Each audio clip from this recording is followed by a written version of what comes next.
ഏറ്റവും ഉത്തമമായ ആരോഗ്യ ജീവിതമായിരുന്നു. ആരോഗ്യത്തിന് അവിടെ നിന്ന് നൽകിയ സന്ദേശം വളരെ വിലപ്പെട്ടതാണ്. ആരോഗ്യം നിലനിൽക്കുന്നത് ഭക്ഷണം, പാനീയം, വിശ്രമം, വ്യായാമം, പരിസ്ഥിതി തുടങ്ങിയ ഘടകങ്ങളെ ആശ്രയിച്ചാണ്. മറ്റൊന്ന് മാനസിക ആരോഗ്യവും ആണ്. ഇതിനെല്ലാം റസൂലുള്ളാഹി തങ്ങൾ വളരെ ഉത്തമമായ മാതൃകയാണ് കാണിച്ചു തന്നിട്ടുള്ളത്. ഉറക്കം, ഉറങ്ങാതിരിക്കുമ്പോൾ ശക്തി ഉണ്ടാകാൻ, ഉന്മേഷമുണ്ടാകാൻ, ബുദ്ധി പ്രവർത്തിക്കാൻ ഉറക്കം ആവശ്യമാണ്. നബിതങ്ങളുടെ ഉറക്കത്തിന്റെ രീതി ഇശാ നിസ്കാരം കഴിഞ്ഞാൽ ഉറങ്ങി അർദ്ധരാത്രിക്ക് ശേഷം എഴുന്നേൽക്കും. പിന്നെ ഉറങ്ങുകയില്ല. ഇബാദത്തിൽ ധ്യാനത്തിലുമായി കഴിഞ്ഞുകൂടും. സമൂഹത്തിനു വേണ്ടി, ജനങ്ങൾക്ക് വേണ്ടി അല്ലാഹുവിനോട് ദുആ ചെയ്യും. പ്രഭാതത്തോട് അടുത്ത സമയം അല്പം കിടന്ന് വിശ്രമിക്കും. ഉറങ്ങുകയില്ല. എഴുന്നേറ്റ് പ്രഭാത പ്രാർത്ഥനയ്ക്ക് വേണ്ടി പോകും. അത് ആരോഗ്യത്തിനും ബുദ്ധിക്കും ഹാനികരമാണ്. ഭക്ഷണം കഴിക്കുന്നത് ലളിതമായ രീതിയിൽ. ഹെവി ഫുഡുകൾ വളരെ കുറവാണ്.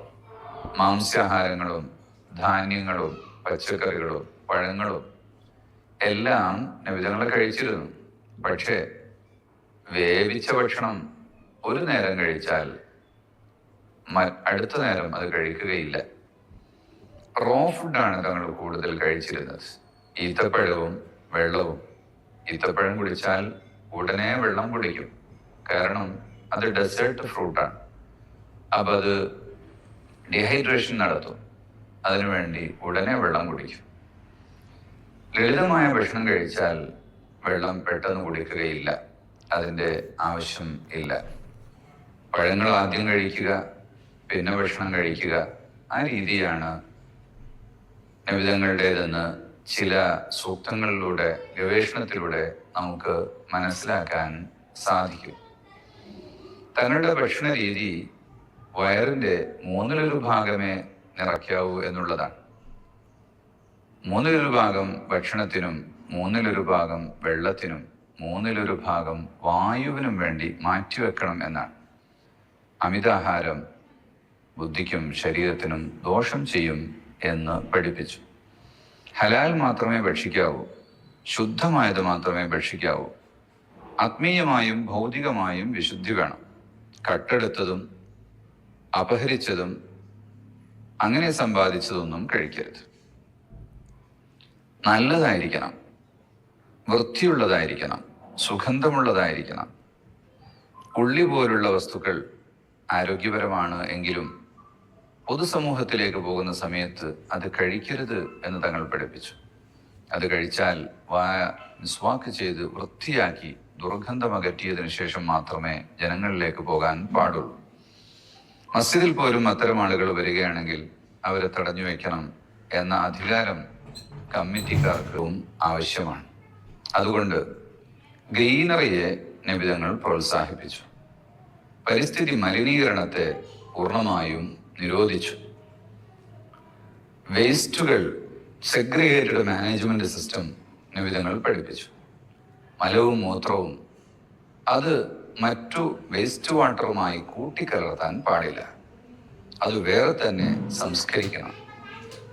സാധാരണ ശുചീകരണങ്ങൾക്ക് ഉപയോഗിക്കുന്ന അമിതമാലിന്യമില്ലാത്ത വെള്ളങ്ങൾ അത് വേറെ പൈപ്പിലൂടെ വേറെ ഒരു ടാങ്കിലേക്ക് പോകണം. നഖവും മുടിയും രക്തവും പ്ലാസന്റയും മെൻസ്ട്രൽ വേസ്റ്റസും ഇതുപോലെയുള്ള 10 തരം വേസ്റ്റുകൾ അത് മണ്ണിൽ കുഴിച്ചിടണം. ഇങ്ങനെ വേസ്റ്റുകളെ വേറിട്ട് മാനേജ് ചെയ്യുന്ന രീതി അന്ന് റസൂലുള്ളാഹി തങ്ങൾ പഠിപ്പിച്ചു. പരിസ്ഥിതിയെ സംരക്ഷിക്കണം, ബയോഡൈവേഴ്സിറ്റി കാത്തു സൂക്ഷിക്കണം. ഇങ്ങനെയുള്ള സന്ദേശങ്ങളിലൂടെ ഒരു സുന്ദരമായ ആരോഗ്യ ജീവിതത്തെ അവിടുന്ന് പഠിപ്പിച്ചു. ഇടയ്ക്കിടെ ചെരുപ്പിടാതെ മണ്ണിലൂടെ നടക്കും. ക്ഷീണം വന്നാൽ എന്തു ചെയ്യണം? സ്വഹാബത്ത് ചോദിച്ചപ്പോൾ നബിതങ്ങൾ പറഞ്ഞു, വേഗം നടക്കുക, അതിവേഗം നടക്കുക, എങ്കിൽ നിങ്ങളുടെ ക്ഷീണം മാറും. ക്ഷീണം വന്നാൽ കിടന്നുറങ്ങുകയല്ല വേണ്ടത് എന്നതായിരുന്നു നബിതങ്ങളുടെ അധ്യാപനം. രാത്രി സമയങ്ങളിലെ അർദ്ധരാത്രിക്കു ശേഷമുള്ള ആ ധ്യാനവും ചലനാത്മകമായ പ്രാർത്ഥനകളും മനുഷ്യന് നൽകുന്നത് വളരെ വലിയ ആവേശവും ഉന്മേഷവും ആണ്. അവൻ്റെ ബുദ്ധി പ്രവർത്തിച്ചുകൊണ്ടിരിക്കും. സന്തോഷമുണ്ടാകുന്ന കാര്യങ്ങൾ മാത്രം പറയണം, ആരെയും ദുഃഖിപ്പിക്കരുത്. ചിലപ്പോഴൊക്കെ തമാശകൾ പറഞ്ഞ് മനസ്സിന് ആനന്ദം കൊടുക്കുക റസൂലുള്ളാഹി സ്വല്ലല്ലാഹു അലൈഹി വസല്ലം തങ്ങളുടെ ചര്യയിൽ പെട്ടതാണ്. ഭാര്യമാരോടുള്ള സഹവാസം, അതുപോലെ കുഞ്ഞുങ്ങളോടും ഉള്ള ഒത്തൊരുമിച്ചുകൊണ്ടുള്ള ജീവിതം, വാർദ്ധക്യമുള്ളവരോടുള്ള ആദരവും ഒരു സാമൂഹിക ആരോഗ്യം നിലനിർത്തുന്നതിനാവശ്യമായ അതിവിശിഷ്ടമായ സന്ദേശങ്ങളാണ് റസൂലുള്ളാഹി സ്വല്ലല്ലാഹു അലൈഹി വസല്ലം തങ്ങൾ നൽകിയിട്ടുള്ളത്. മരുന്നില്ലാത്ത ജീവിതമാണ് വേണ്ടത്. പതിവായി മരുന്ന് കൊടുക്കുന്ന രീതിയല്ല വേണ്ടത്. അത്യാവശ്യത്തിന് വയറിളക്കം, വയറ് സ്തംഭനം, ശ്വാസമുട്ട്, പനി പോലുള്ള രോഗങ്ങൾക്കൊക്കെ ലളിതമായ ചികിത്സകൾ നിർദ്ദേശിച്ചു. കരിഞ്ജീരകം, തേന്, വെളുത്തുള്ളി, സനാമക്കി പോലുള്ള ചില വസ്തുക്കളുടെ ഉപയോഗം.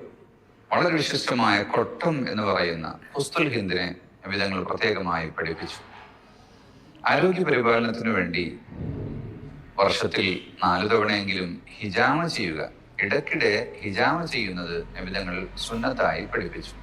ശരീരത്തിൽ നിന്ന് ദുർരക്തങ്ങൾ എടുത്തു കളയുകയും രക്തം കൂടുതൽ വളരാൻ കാരണമായി തീരുകയും ചെയ്യുന്നു ഹിജാമ എന്ന് ആധുനിക വൈദ്യം സമ്മതിക്കുന്നുണ്ട്.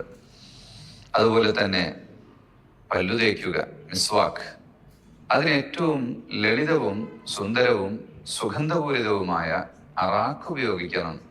അല്ലെങ്കിൽ മറ്റേതെങ്കിലും മരത്തിന്റെ പച്ചയായ കൊമ്പ് കൊണ്ട് മിസ്വാക്ക് ചെയ്യണം. ദിവസം 5, 8, 10 തവണ മിസ്വാക്ക് ചെയ്യാൻ സുന്നത്തായി പഠിപ്പിച്ചു. കിടന്നുറങ്ങുമ്പോഴും എഴുന്നേൽക്കുമ്പോഴും മരണശയ്യയിൽ പോലും മിസ്വാക്ക് ചെയ്യണം എന്നത് റസൂലുള്ളാഹി സ്വല്ലല്ലാഹു അലൈഹി വസല്ലം തങ്ങൾ പഠിപ്പിച്ചു. അതുപോലെ ഏറ്റവും ചുരുങ്ങിയത് 5 നേരമെങ്കിലും മുഖവും കൈയും കാലും കഴുകുന്ന വുളു എന്ന് പറയുന്ന ഒരു തത്വത്തെ പഠിപ്പിച്ചു. വാ 3 പ്രാവശ്യം കുലുക്കി ഒഴിയണം. മൂക്കിൽ വെള്ളം കയറ്റി ചീറ്റണം.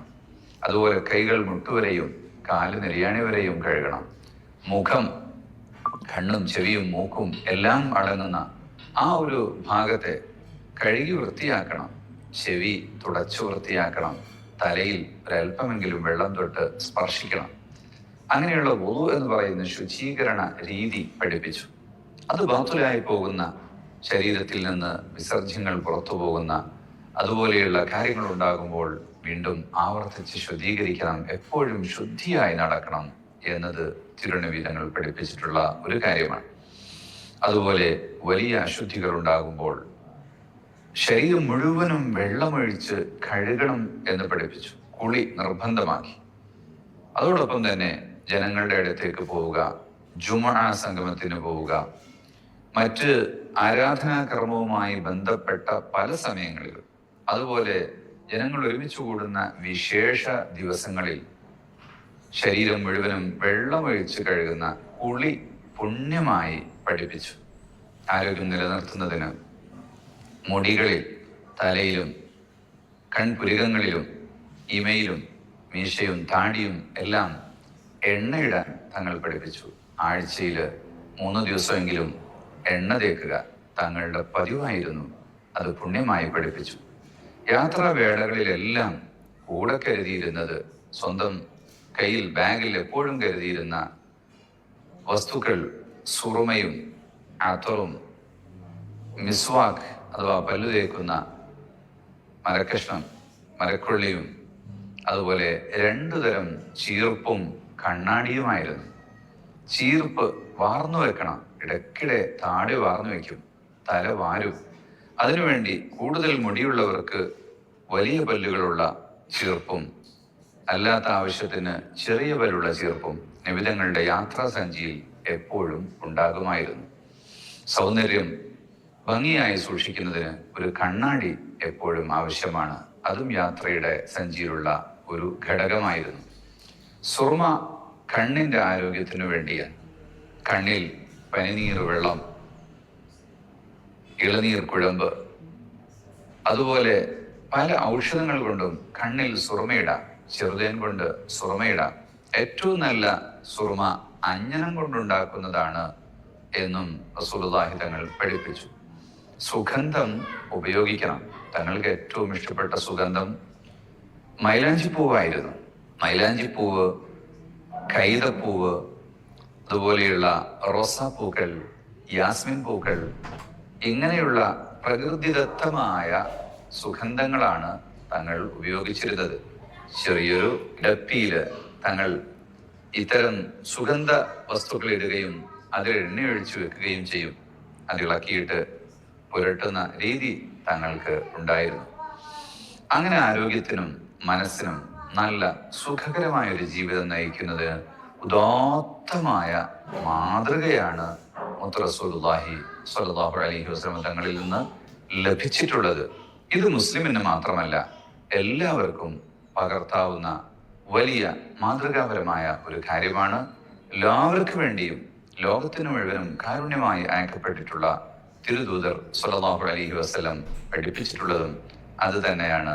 ഈ മഹത്തായ സന്ദേശം ഉൾക്കൊണ്ടുകൊണ്ട് ജീവിക്കാൻ നമുക്ക് ഭാഗ്യമുണ്ടാകട്ടെ, സൗഭാഗ്യമുണ്ടാകട്ടെ.